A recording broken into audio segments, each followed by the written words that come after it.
Progresión 9.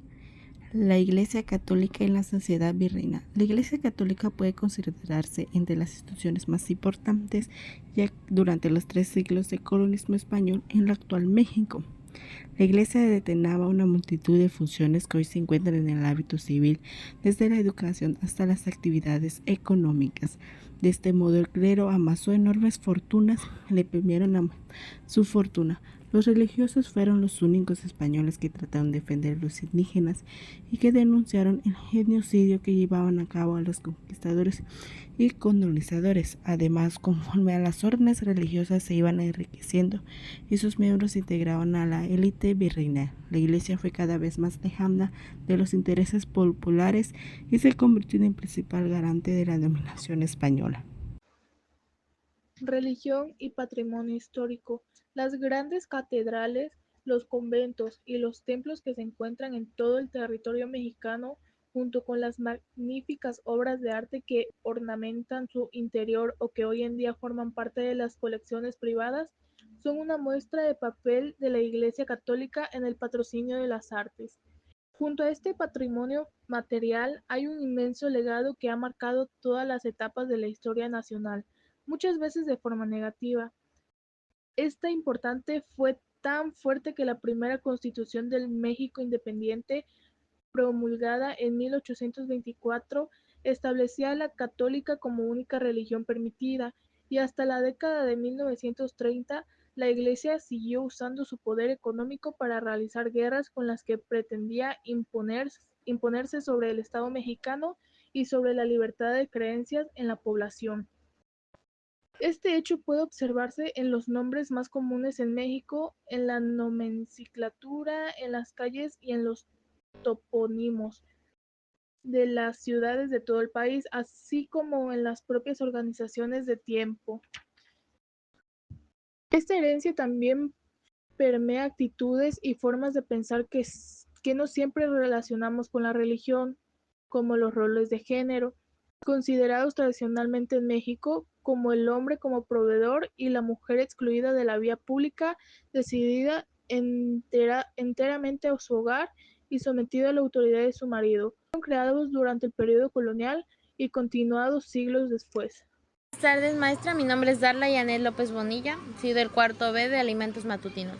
Esta es la progresión 8 y el tema que me tocó es el trato sobre las justas causas de la guerra contra los indios.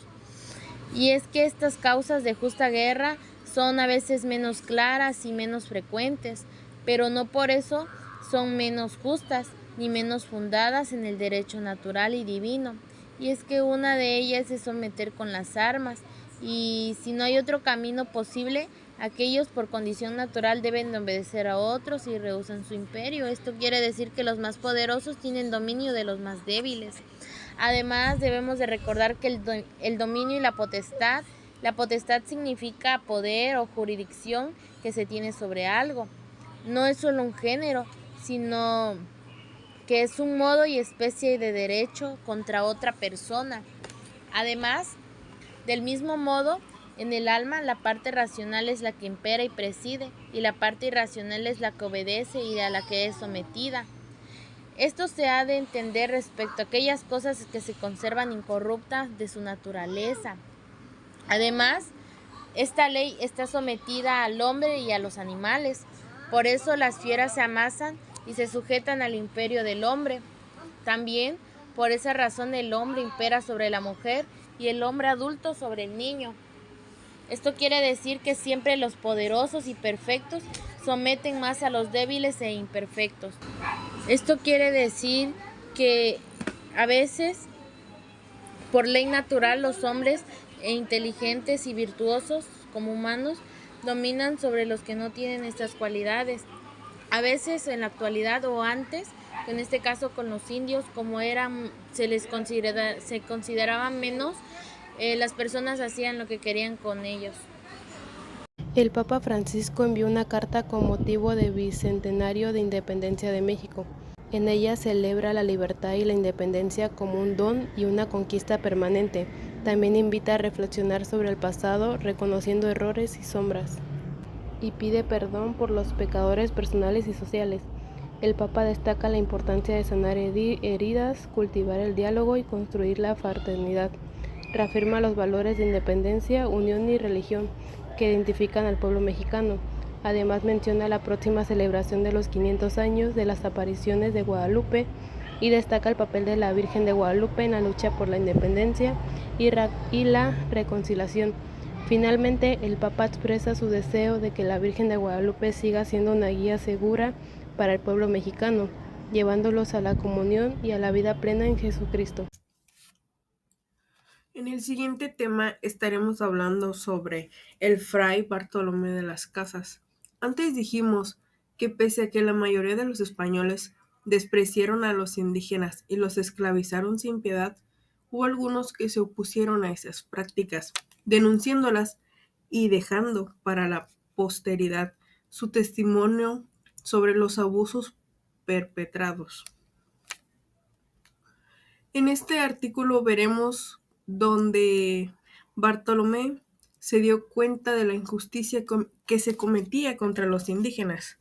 El artículo analiza la figura de Bartolomé de las Casas, un fraile dominico que denunció la violencia y explotación de los conquistadores españoles hacia los indígenas en el siglo XVI. De las Casas pasó de ser encomendero y esclavista a defensor de los derechos indígenas después de escuchar un sermón de Antonio de Montesinos, que cuestionaba la moralidad de la conquista. Participó en la controversia de Valladolid en 1550, donde debatió con Juan Gines de Sepúlveda, quien justificaba la conquista violenta, argumentando que los indígenas eran bárbaros y necesitaban ser civilizados. De las Casas argumentó que los indígenas tenían derechos y dignidad y que la conversión al cristianismo debía hacerse de manera pacífica y respetuosa. Su legado sigue siendo relevante hoy en día, especialmente en la discusión sobre cómo se percibe la historia y se justifican las acciones del pasado.